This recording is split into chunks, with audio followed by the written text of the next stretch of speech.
Okay, so I think you're all pretty aware at this point that I've beaten the hunt. You've probably seen it on my community post, or maybe you've seen it on Twitter. And a few people are actually saying that I'm just lying to get views and content, and I didn't actually win. But as you can see, 100% completed, and I've literally got the crown. So I mean, that's all the evidence.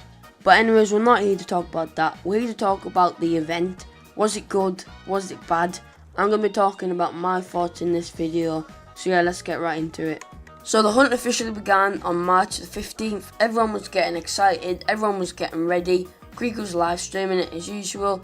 I mean, not that surprises anyone, Krieg live streams everything. So anyways, I went from game to game, starting with the games I know best, and then, going off of that. I also went with the easiest first, which was a bad idea, and I'll talk about that later as well. Now, most of the quests in the games were easy. Like, there was some where you just stood there for like 10 minutes and you got the badge. You didn't even have to do anything.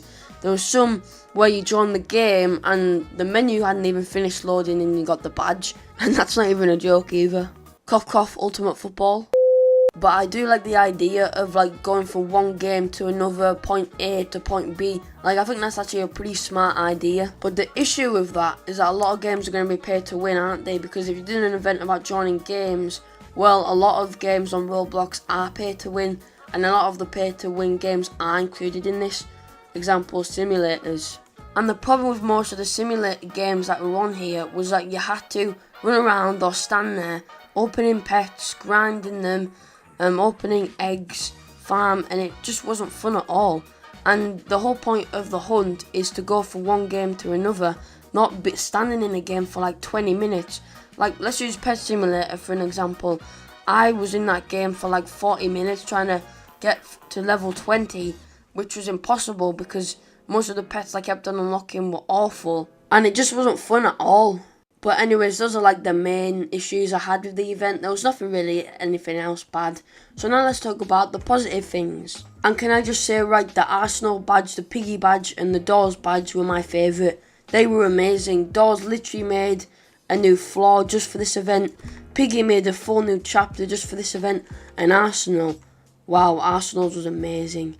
It was like breaking into this bad guy's base, shoot everyone and get the end, and it was very cool. I also kind of like the Iron Man one, that one was pretty cool. And where's the other one? The Total Drama Island one was pretty cool, but that's mostly because I got to play as Owen. And then where's the last one now? Here we go, yes, the RB Battles one. The RB Battles one was amazing. But who's surprised, because RB Battles makes the best games, so who's surprised anyways? I mean, RB Battles does hold one of the best events in Roblox history. And no, I'm not trying to be a suck up right now. Oh no, and I just realised, Treasure Hunt Simulator. Dude, I hated this one more than the simulators. I mean, this is a simulator, but my word, I hated this one. This one was hell. This game made me rage quit the most I've ever played on Roblox before, because in order to get the badge you had to dig down and find the chests, but there's like a 5% chance of finding the chests, so it was living hell.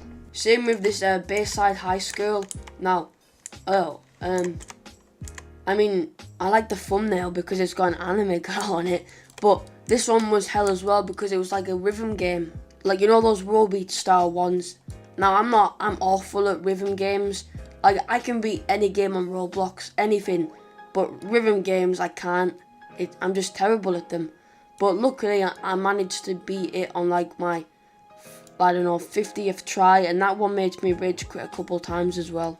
But surprisingly, Funky Friday was actually pretty easy, even though that's a rhythm game, but that was mostly because I was up against the bacon hair in most of the songs. That was mostly it, really. Yes, and the egg.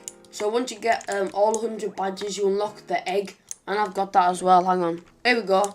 So yeah, I'm wearing the egg. So once you get all 100 badges, you unlock this limited egg, and I think that made a lot of the community happy because we were all expecting an egg hunt. I'm not saying the hunt was bad or anything. I'm just saying a lot of people were expecting an egg hunt. So the fact they gave out an egg this year, I think it made people happy. Now, to talk about the items, I think that the items were cool, but I think they should have made a few more items, like as side quests, if you know what I mean. And I understand why they made a lot of the items gold. And well, But what I meant to say was, I understand why they made the gold items, like you have to pay Robux to get them.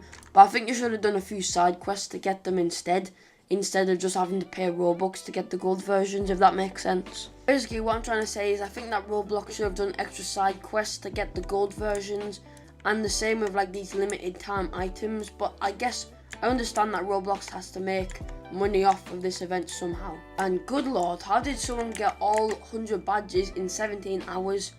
Wow, that just goes to show how many sweaty kids were doing this. That is just insane. But yeah, that's all I really have to say about the games. Now let's talk about my conclusion. Now, I've seen a lot of people on Twitter like dissing Roblox and saying this event is horrible. I wouldn't say it's been horrible. Is it amazing? No. Is it the best event I've ever played? No. But it was still very fun and I enjoyed it, and it doesn't deserve all the hate it's getting. And I understand why people are hating it, because, you know, all the pay to win rubbish. But even if Roblox did do like, you know, an actual like egg hunt, then I'm sure they'd find a way to make it pay to win anyways. You know, it was just a fun event, and I think we actually have to appreciate that Roblox could be bothered to do an event like this year, because usually they just do the usual, you know, Baby Bell cheese events, sponsorships just to make money, and, you know, cash grab rubbish. Like, they didn't do any of that this year, well, yet. So we should just be appreciative that they haven't done that. And by the way, yes, they did do a Baby Bell cheese event. That just shows how desperate they are for sponsorships and money. So yeah, it wasn't the greatest event, but it also wasn't horrible. I'd give it a 7 out of 10. I think that's a good score. Actually, no, I'll give it a 7.5 out of 10 because it wasn't bad. It was very good. I enjoyed myself. I've made some good memories playing it. And yeah, Roblox, please make more events like this in the future. And yeah, thanks for watching, and I'll see you on the next one. Bye.